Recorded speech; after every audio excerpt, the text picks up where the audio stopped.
Hi భయ్య ఏంటి అని అంటే ఈరోజు రాజా సాబ్ ఏ రేంజ్లో ఉండబోతుందని ప్రతి ఒక్కరికి తెలుసు.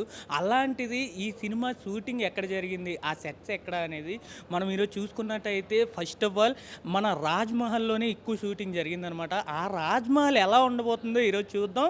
ఈరోజు చూసిన తర్వాత ఈ వీడియో మీకు ఖచ్చితంగా నచ్చుతుంది. ఇది చివరి వరకు చూస్తే ఒక పెద్ద ట్విస్ట్ కూడా ఉంది. మీరు లాస్ట్ వరకు చూస్తారని ఆశిస్తున్నా. కమాన్ ఒకసారి చూడండి. డోర్లు చూసినట్టయితే ఇంత హైట్ మన ఎంట్రన్స్ చూసారా? ఇందులోనే ప్రభాస్ గారి షూటింగ్ జరిగిందనమాట. ఈ కర్టైన్స్ కానీ ఇవి కానీ ఒక రేంజ్లో ఉన్నాయి. అంటే వీళ్ళ తాలూకు ఐడియాలజీ కూడా చూసుకున్నట్టయితే చాలా పాత కాలంలో ఈ టైప్ ఆఫ్ సెట్స్ ఉండడం అనేది మనం చూసుకోవచ్చు. ఇలాంటివి రియల్ లైఫ్లో కూడా ఉండవు. అసలు చెప్పినట్టయితే మనం ఇంకా చాలా ఎక్కువ చూడాలి కాబట్టి కొద్ది తొందరగా సంజయ్ దత్ గారు మనం చూసుకున్నట్టయితే ఫస్ట్ ఆఫ్ ఆల్ టీజర్లు ఎక్కువ శాతం ఇదే చూపిస్తారనమాట మనల్ని.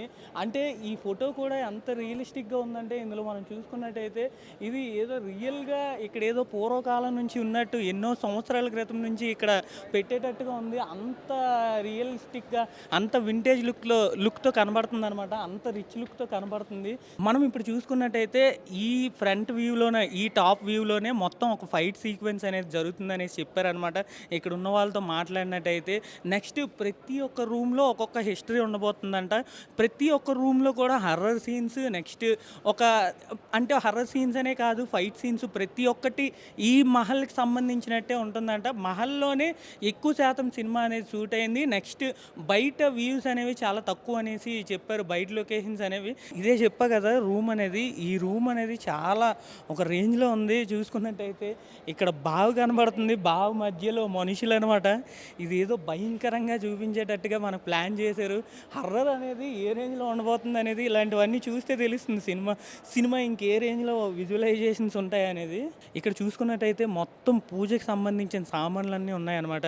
అంటే ఇప్పుడు చేతబడి చేయాల్సినప్పుడు ఉపయోగించే సామాగ్రి అంతా కనబడుతుంది ఇక్కడ. నెక్స్ట్ గుడ్డు, నిమ్మకాయలు ఇవన్నీ ఏదో అంటే పూర్వకాలం స్టోరీ కూడా అనేది తెలుస్తుంది. ఈ సినిమా స్టోరీ పరంగా చూసుకున్నట్టు కూడా ఇప్పుడు ఏదో దెయ్యాలు మిస్టరీ అనే కాకుండా ఒక పూర్వకాలమైన స్టోరీ, అంటే ఒక మినిమం ఒక 40-50 ఇయర్స్ బ్యాక్ ఉన్న స్టోరీ అనేది తెలుస్తుంది అనమాట. ఈ పెయింటింగ్ కూడా చూసినట్టయితే ఒక్కసారి ఇది చూడండి.